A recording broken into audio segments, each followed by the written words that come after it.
there simply is no child that is unwanted in this world. I really believe that, and I've seen that so many times. It might not be wanted by the biological mother, but the list of people who want to adopt babies is so long. We get calls all the time from families who want to adopt babies. And just because it's not wanted by the biological mother doesn't mean that it's an unwanted child. That child can grow up in a family that loves it and wants to care for it. Telling the woman to, telling the mother, well, it's more difficult than, giving birth and all of that. Well, if we see the consequences of abortion, we're doing her a favor by telling her, we'll help you in this time, go through the pregnancy, give birth, and then give the child for adoption. Okay, this I won't go through. I've got 8 myths, so this is number 5 now. This is a big one as well. This is an argument that many people bring up. Well, I think abortion is wrong as well, but if there's somebody who's been raped or a victim of incest, then by all means, that person should have the right to have an abortion. And I think many times this argument is used to legitimize abortion as a whole, which doesn't make sense, because the number of children that are conceived through rape, or let me say it like this, the number of children that are aborted from mothers who have conceived through rape is a small percentage of the whole. But anyway, let's talk about this. What do we do in a situation where we have women who have conceived through rape? First of all, I think rape is a heinous crime, and I am very much in favor of severe punishment. But we're dealing with 3 people in this case if she conceives. We're dealing with the rapist, we're dealing with the lady who's been raped, and we're dealing with an unborn baby. And I really believe that punishment needs to happen, but to whom? If we have an abortion, we're punishing the child with capital punishment, and we're punishing the woman, and I'll tell you about that in a minute.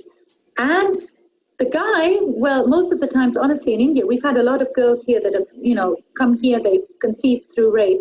And many times the families say, oh, no, we don't want a police case. No, he's my uncle's son, and, we'll just leave it. It's okay. So oftentimes the rapist goes unpunished. The girl is punished because of all the consequences,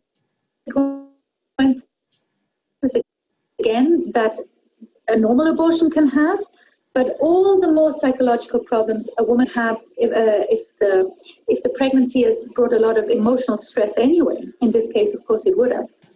So, and the child, it's, if my father robs a bank, I'm not going to go to jail. If my father does something wrong, why do I get punished for that? I think that's really not good. And many times, if we've had girls here, and sometimes even really young ones here, 14, 15-year-olds who've given birth, given their children for adoption most of the times, but they say, and I think this is so beautiful, they say, I didn't act in the same way that the perpetrator acted. He used his strength over me, being weaker than him, but I didn't do the same thing over my baby, which was weaker than me. So I stopped this cycle of evil, of stronger dominating over weaker, and I turned it around into something good. And then when they see their baby, they say, wow, out of this monstrous act, something beautiful has come. None of the girls that we've had, and there are studies about this as well, not just with the ladies that we've had here, but there are studies about this. None of the ladies which have conceived through rape or sexual assault, have given birth, given their baby for adoption, or raised the baby themselves, none of them have regretted that. Not one. Not one has said, oh, I wish I'd had an abortion. But those women who have had abortions, many of them say, the trauma of rape I can forget, but the trauma of killing my innocent child and trying to deal with that just clings to me. And I don't think we're doing these women justice. I think we need to bring these guys behind bars. We need to care for these women. We need to love them. We need to walk with them, and we need to make them see beauty out of ashes and beauty out of disaster. That is my opinion. That is the opinion of the women that we have worked with who have been in this situation. I think we need to ask them more, because many times we talk about these women who have been raped, but we don't speak to them directly. Let me move on. 6 minutes. That was a long one. Sorry. Okay, this is another one that many people say, well, abortion, is really bad, but if you have a child that is handicapped or is deformed, then by all means, isn't it better for the child to for the mother to do an abortion? Is that better for the child rather than to live a life, with disability? And, isn't that just, I honestly think that's a really, really sad approach. If I were to, obviously now it's difficult to go out onto the street and drive in a car with all these lockdowns, but if I were to have an accident tomorrow and I would lose both my legs, that doesn't justify to kill me. The value that a person has is not based on how perfect the outside is. If we say that life is difficult for a handicapped person outside the womb, and we should then henceforth kill them inside the womb, then that would apply for those that are outside the womb as well. It makes absolutely no sense. If we put a different value on people, that's a very dangerous path to go down. I am German by nationality, and my country, 75 years ago, the Second World War ended, which my nation started. And in the midst of this war, we killed 6 million Jews because we said they're not quite human. They're not quite human. And I think that is what is happening. They're not quite worth as much, not quite as valuable as the regular German is. And I think that's what we're doing with these handicapped children, and I think it's very evil. What these people, I'm not saying it's easy to raise a child with handicap, which is handicapped. My brother's son has the Down syndrome, and he's the joy of a family, absolutely. But it takes more energy. But how do we respond? Responding by killing the children is totally absurd. We need to respond by caring and helping these families. That's what I believe. This is, by the way, my brother's son. He has the Down syndrome, little Isaiah. Myth number 7.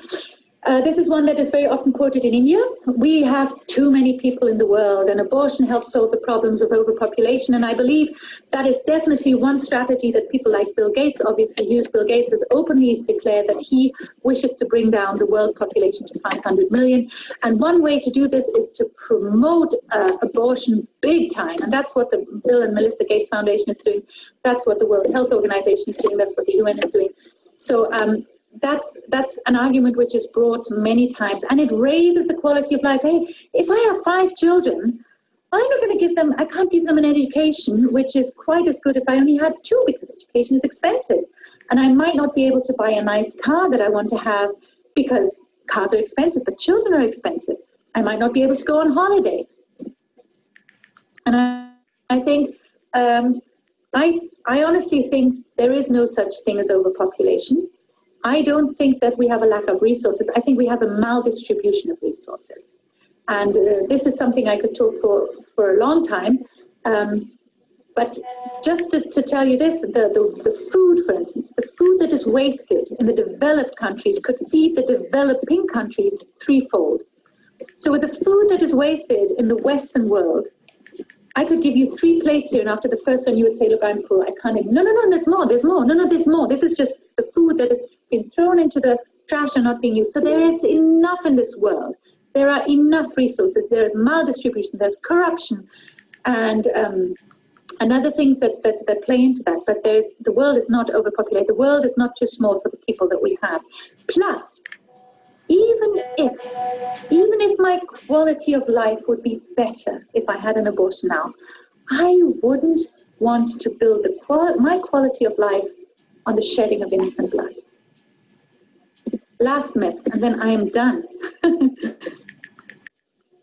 Abortion is an easy and painless procedure. Okay, I mean, honestly, just ask the ladies. Okay, for the baby, it's rubbish. It's a lie, because the anesthesia, the anesthetic that is given to the woman during the abortion process is not transplacental, which means it doesn't cross the placenta, which means it doesn't reach the baby. Baby feels the pain. When I'm using these instruments and pulling the baby apart, ever wondered why that baby screamed? Because it feels the pain. So for the baby, it's not a painless procedure, but even for the mothers, talk to some mothers.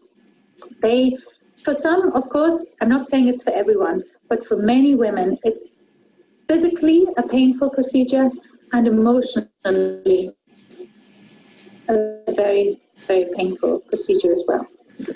Okay, I will do that. Let me just see. I've probably come. Okay, let me finish with a quote.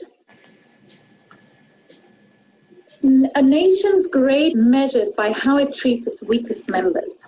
I love this quote, and it was spoken by Mahatma Gandhi, the father of this nation. He said, a nation's greatness is measured by how it treats its weakest members. I truly believe that the unborn children and their mothers are very weak, if not the weakest members in our society. And I feel it is my duty, our duty, to protect them and to speak up for them so that their screams will not be silenced, so that there won't be any screams anymore.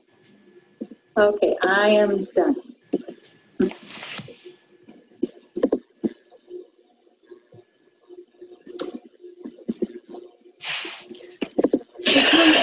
Thank you so much for your presentation. We can't see your video is not on. You can turn on your video. Oh, it says my camera's on. Yeah. 1 second, I'll try. We can see her. We can see her. Oh, see? Okay. Now I turned it off. Okay. Can you? No, wait. Now I think it's resuming. Click to cancel. And you can also end the presentation.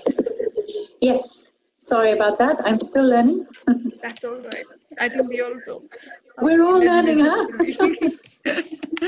Okay. So thank you so much for those insights.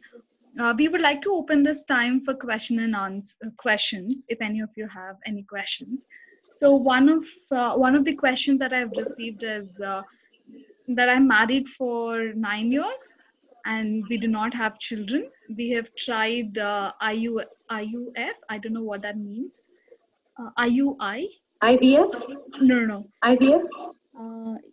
It is said that it is prior to IVF. There's a procedure that's done prior to IVF. It's called as IUI. Do you want me to Google it for you? Sorry? It's called IUI. Okay. Mm-hmm. Okay. So what is but that is also failed. So what is the best solution, or what is the best method to have children? Okay. Yeah.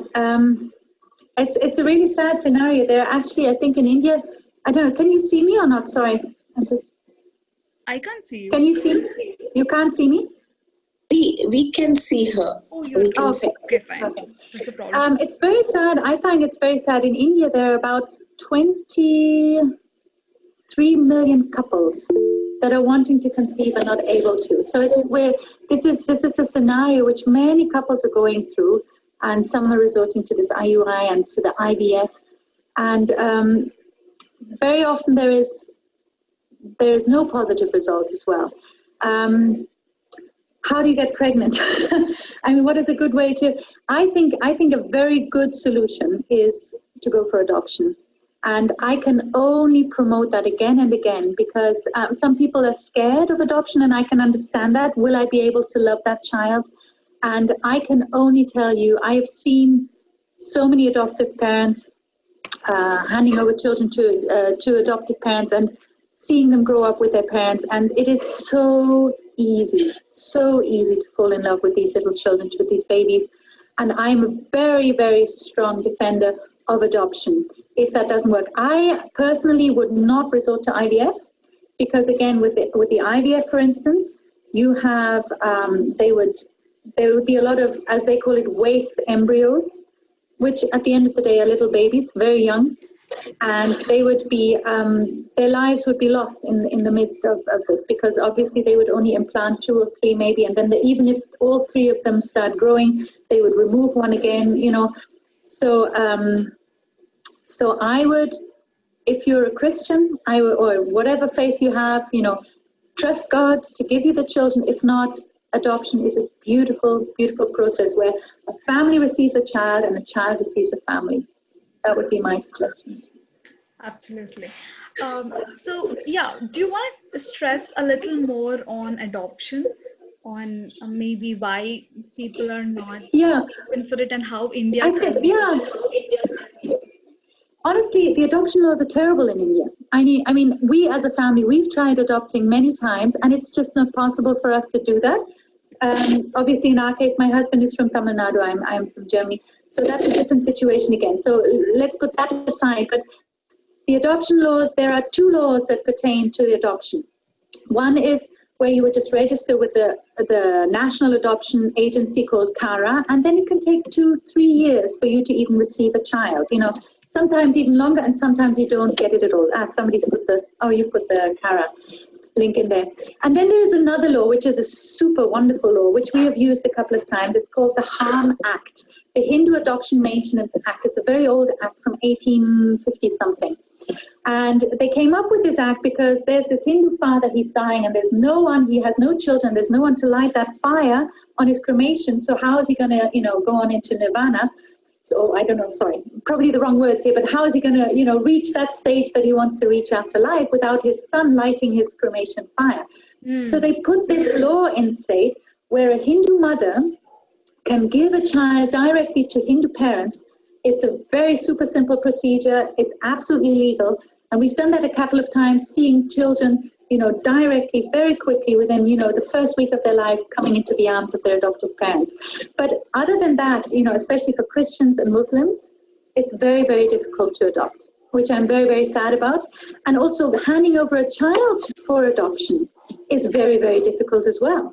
We have ladies here when they want to give their child for adoption. It's a super tedious process, and you need passport pictures, and you need this paper, and you need that paper. It should be the easiest thing in the world to hand over a child and say, look, I've given birth, but, I can't raise it. Please take it. Then we wouldn't have children lying in ditches and things like that. I really, truly believe every child is wanted by someone. Yes. Okay. Do you want to stress a little more on how and why is IVF, I don't want to use the word bad, because a lot of them believe and it has worked for them, but how IVF affects the body of a mother? Well, I think the negative thing that I would see about IVF is, of course, not as much what it does to the mother, but what it does to the children. And I think this is something that has been totally left out of the picture. I know women in America, these embryos are very often frozen afterwards. And I know mothers in America who said, I'm going to adopt a frozen embryo. So they have these embryos, let's say, hello? Yeah, still there? My screen has gone totally black, that's why I'm wondering. Yeah, but we can hear you. It's frozen, but we can hear you. Okay, I'm not sure. Okay, so they've adopted these embryos by basically implanting an embryo which is forgotten there in the frozen bank, and had them implanted and carried them to term and gave these embryos life. And there are millions of these children out there which have just been forgotten. And I think that's the tragedy of it. And then the other tragedy, of course, is that couples get their hopes so high. This dream, the desire to have a child is such a beautiful and it's a totally normal desire to want to have children. And the hopes get so high, and then there's so much money involved in it as well. And then, it doesn't work, and it doesn't work. So I would really, there's many factors, of course, that can cause miscarriages or that can be a reason for not being able to conceive. But I would really try to just relax, have a doctor check you, and try not to be too fearful about what doctors say.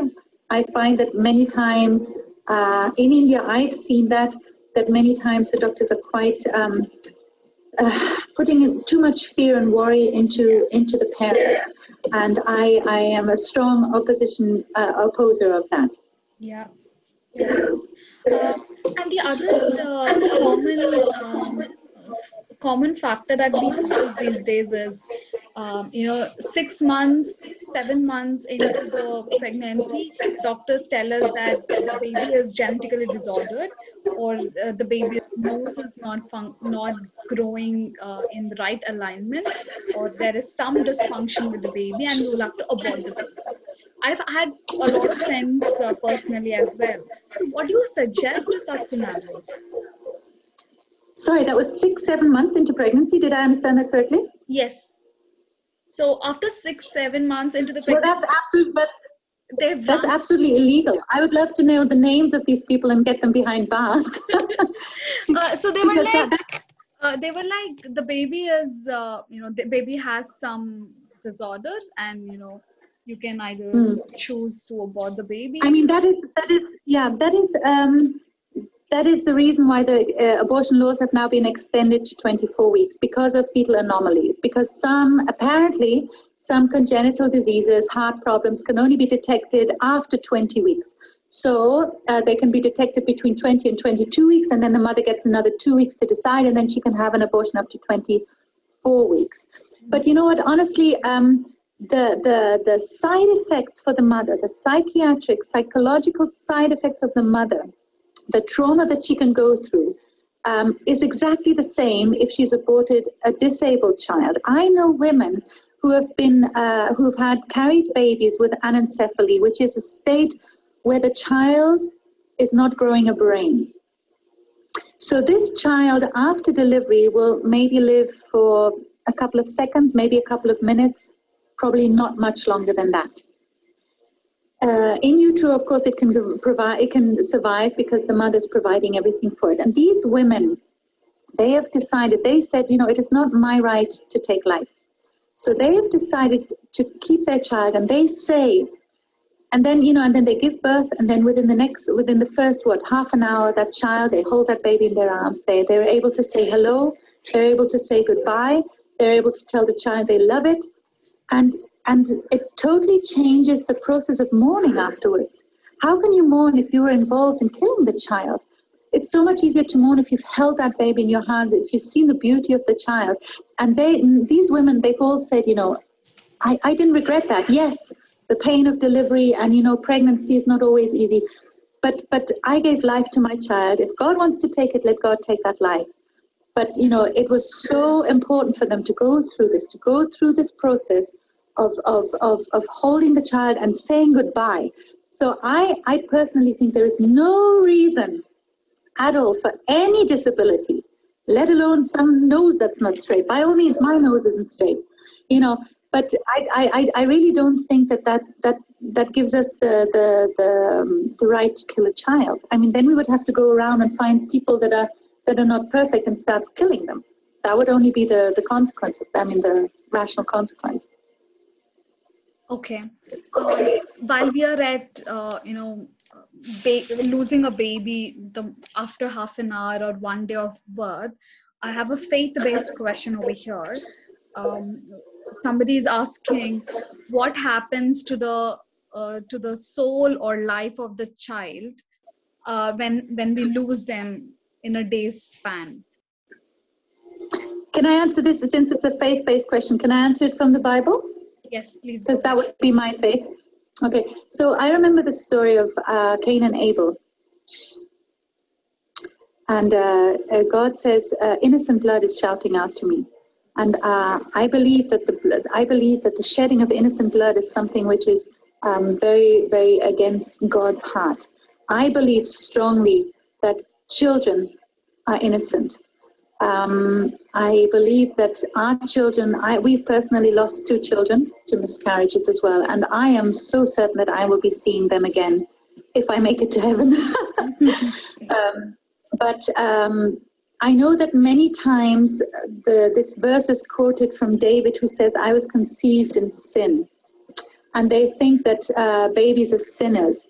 I have to strongly disagree with that. First of all, because I believe the Bible always gives, if there's a doctrinal issue, it's always quoted twice. I don't see the second witness for that. I believe that, this is going into the Bible now, but I believe that that David was conceived out of wedlock, or that he was conceived in adultery. That's what I believe. That's why I think that Jesse didn't bring him as one of his sons at the beginning. That's why I believe he said, I was conceived in sin.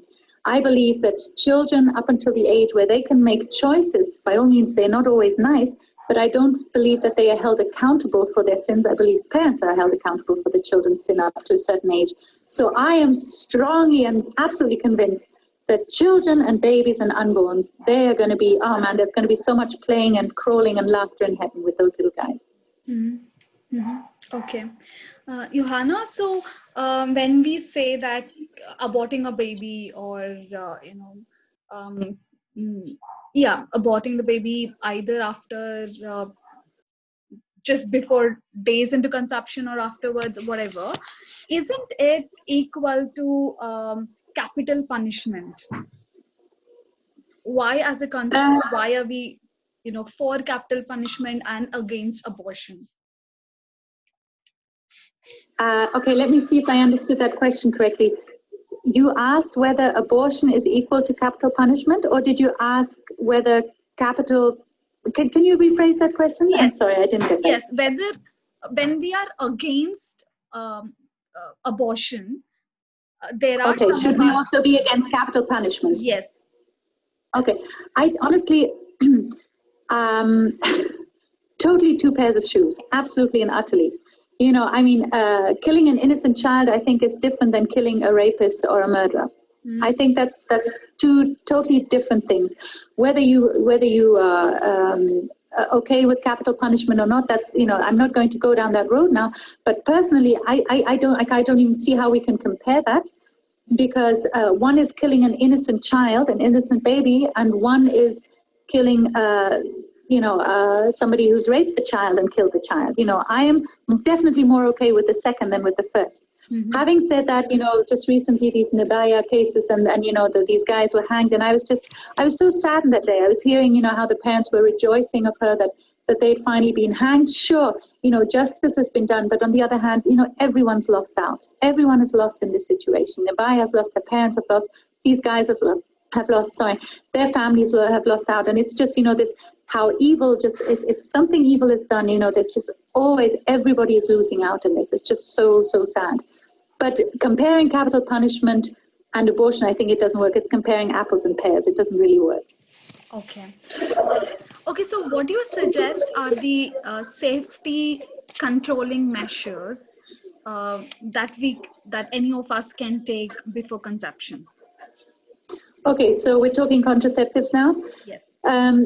Yeah. So if you are wanting not to have a child at the moment, there's two different kinds of of contraceptives, and this is really, really important to understand.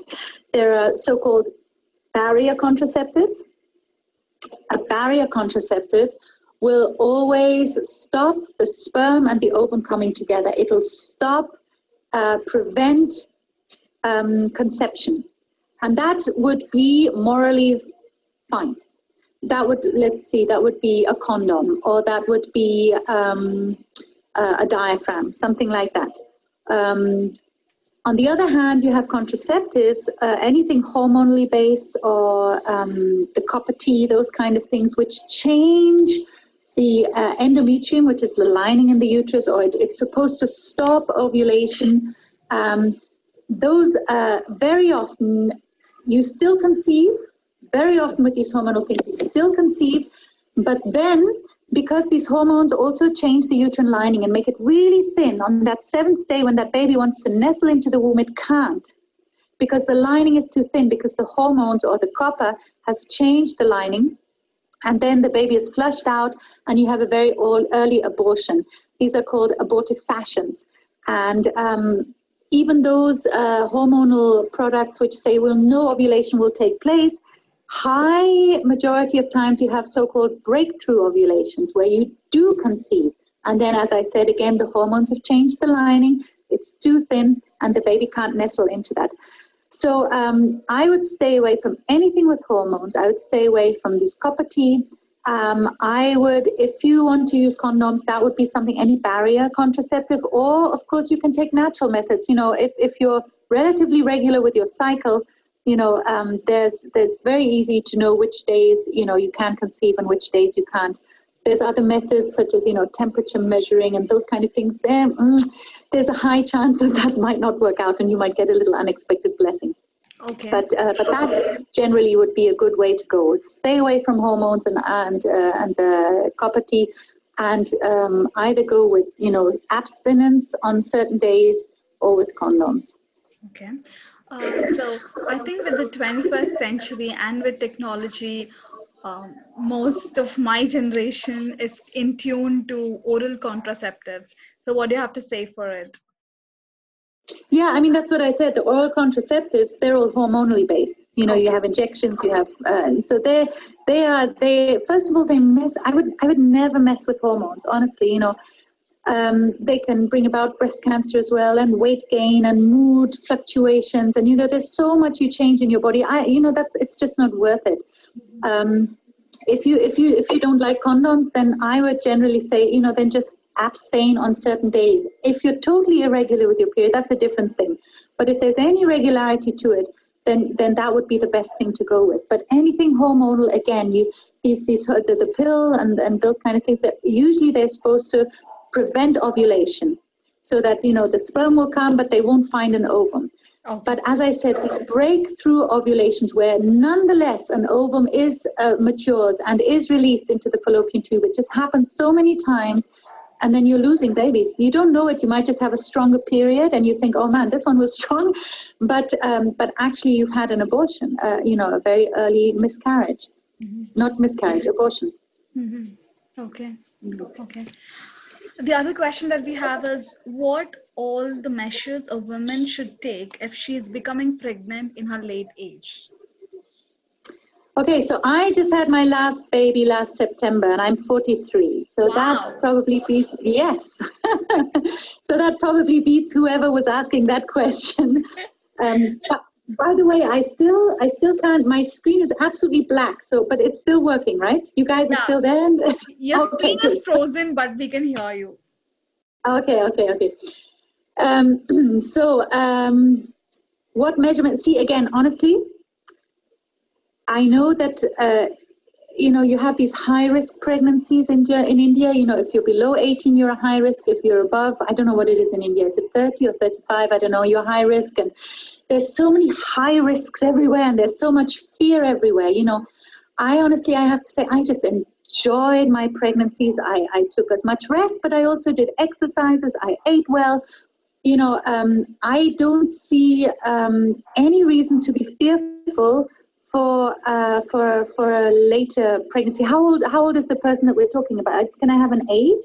Is there an age linked to this? Age is not mentioned. Okay, but honestly, I have, you know, and then they do this scan and that scan, and of course the chances are higher. If you're older, the chances are higher that you might have a child with Down syndrome. And then they want to do an amniocentesis, which is a very invasive way of finding out whether the child has a chromosomal defect. But with that testing, again, you bring more danger. Honestly, I stayed away a lot from these regular procedures. I went for a checkup, but I didn't do ultrasound after ultrasound after ultrasound. You know, at some stage, if you're a Christian or if you have faith in God, you know, then trust Him. Do the, you know, take care. You know, have your blood tested and those kind of things. Your thyroid and your iron values. Those are basic things that you would, but don't necessarily treat your pregnancy different than if you were 5 years younger. I don't think there's reason to do that. Stay fit and stay happy and enjoy the baby kicking in you. I mean, that would be my very simple advice.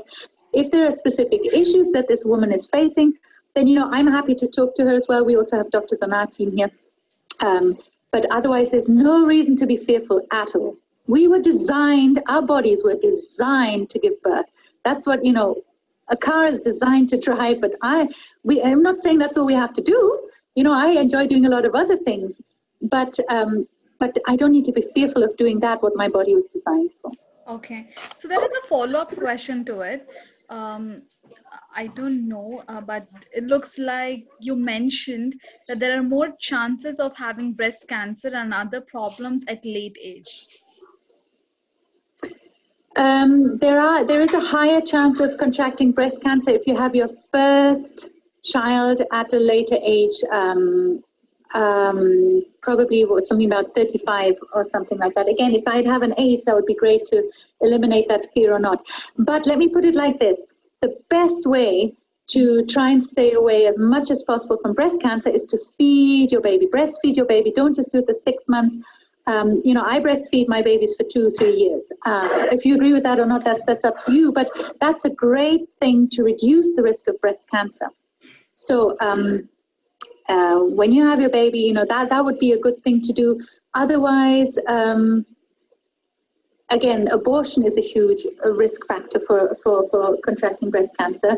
And the later age, it's a tiny little part of the puzzle. Then if you've taken the contraceptive pills, hormonal contraceptives, if you don't breastfeed your baby, those all contribute to a chance of having breast cancer.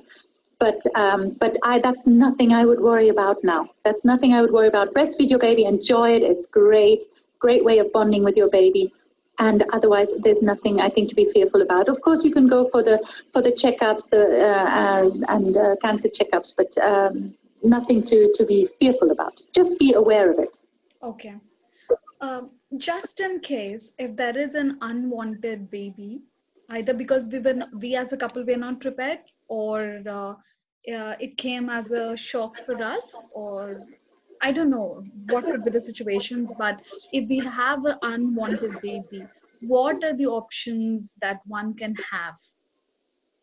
Okay, so first of all, I don't know how it is with you guys, but with us, most of the babies came at the wrong time. So we're not very good with planning. So if a baby comes unwanted, especially now, I'm with this lockdown and the economy is going down, and after lockdown, I'm guessing there's going to be a worldwide baby boom, because couples have been, honestly, seriously, that's what they're expecting. But with that, there'll be a huge abortion boom coming as well. So we're gearing up for that at Life for All here. So there's different options. First of all, there's the options of saying, we can do this, especially if you believe in a God who says that he will provide, then you can do this. The fear usually comes in when you think of, but what will the people say? We already have 2 children. What will our family say? If it's factors from outside. But if you're happy with this child, if you think you can do this, or if you say, the last one I had is already 10 years, it's already been 10 years, we're too old now. Hey, God is giving you a blessing in your older days. That's fine.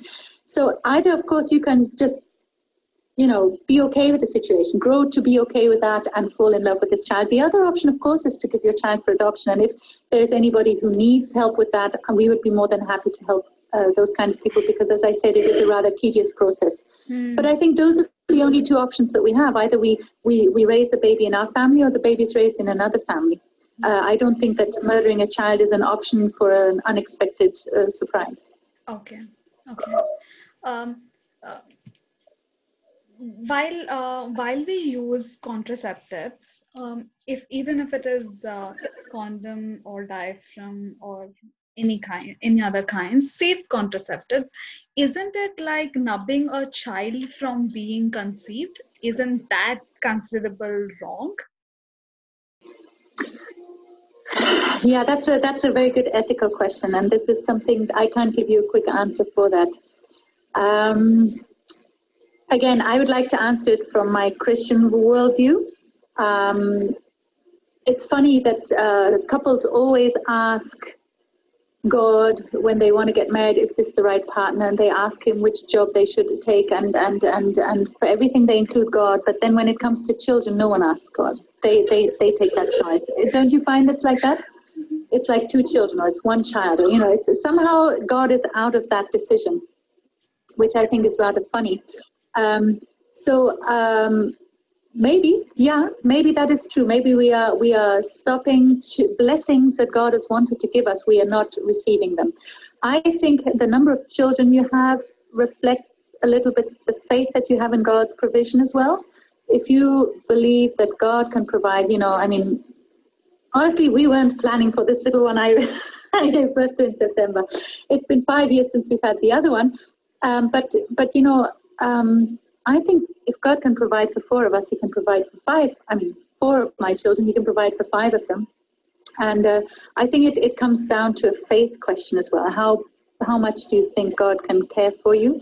I'm not condemning anyone who has 1 or 2 children, not at all. Even though I think with the beautiful children that Indians are producing, there should be way more children in families. That's my personal opinion. Yeah, I would say include God in these questions in these plannings of how many children you want to have, and not according to the car size you want to have, or the flat size you want to have, or things like that. Sure. Do we have any other questions from the participants?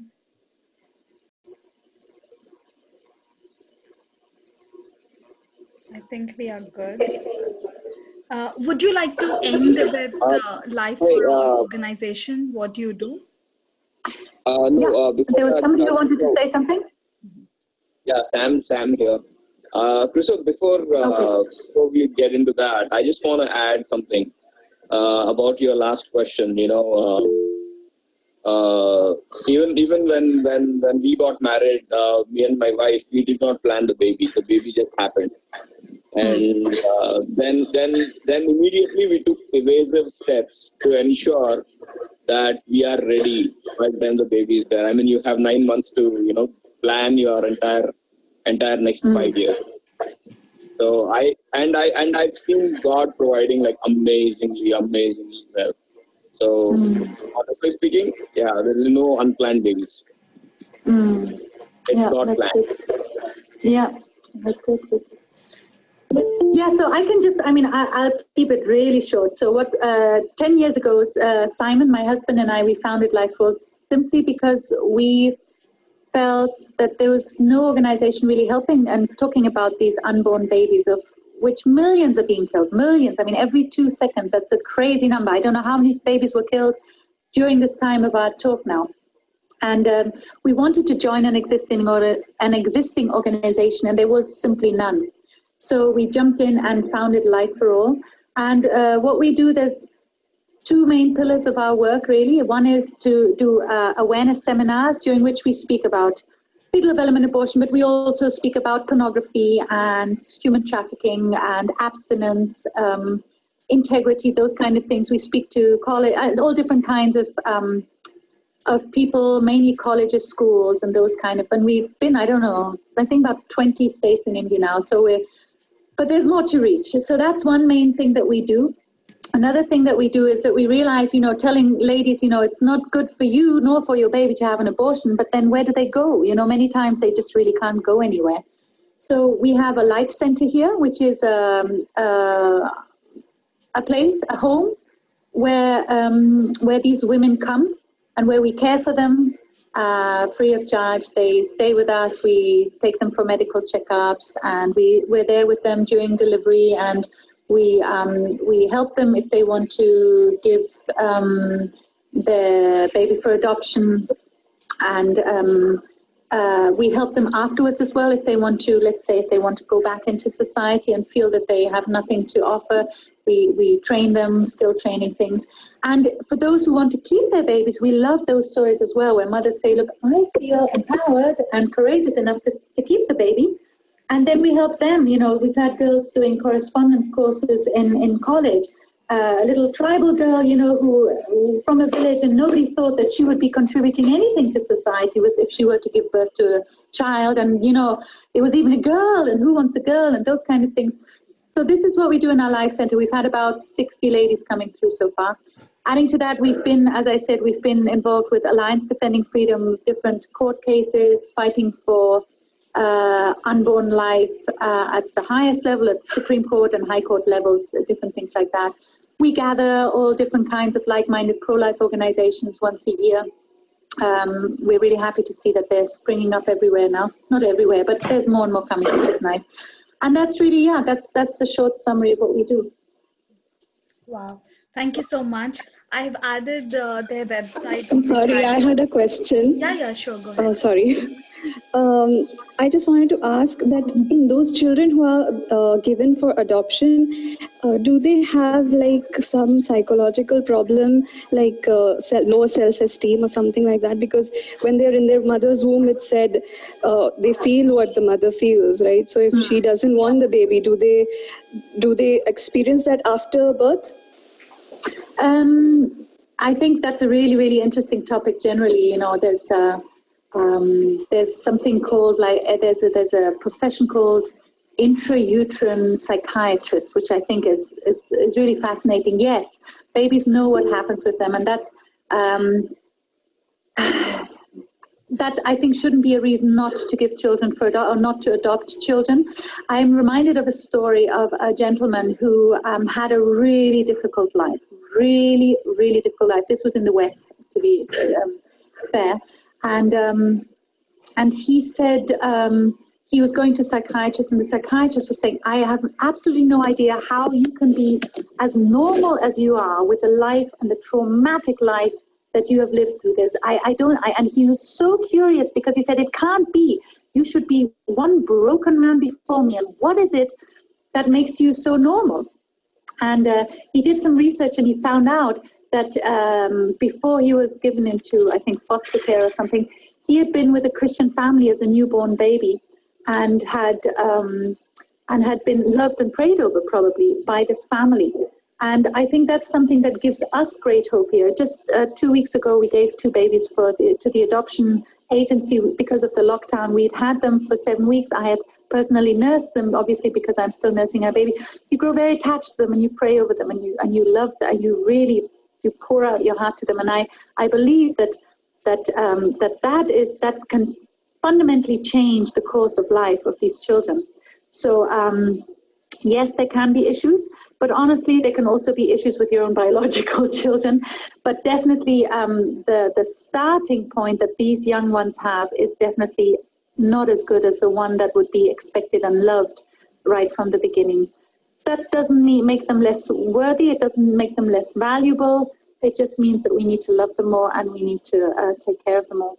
But that does not change the fact that adoption is just a beautiful way of bringing family and children together. Sure. Thank you. Any other questions?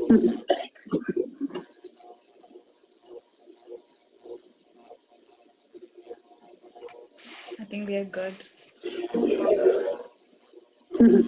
Thank you so much for your time. Yeah. And in spite of all of this technical glitches, I know. still make it. Thank you for holding on, everyone. I mean, that was a really rough start to this webinar. Right. So thank you so much. I really enjoyed it. I'm not very good with talking to computers, but I prefer having people in front of me. But nonetheless, I really appreciate sitting and listening, and that's very valuable too. You did a Thank you so fantastic job. Thank you so much. Thank you so much for Okay. sharing your story, sharing what you do, and answering all of us. Thank you so much, everyone else. Thanks for tuning in.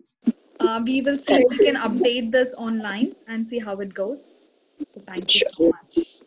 Thank you, Chris. Thank you. Thank you, Johanna. Spoke beautifully.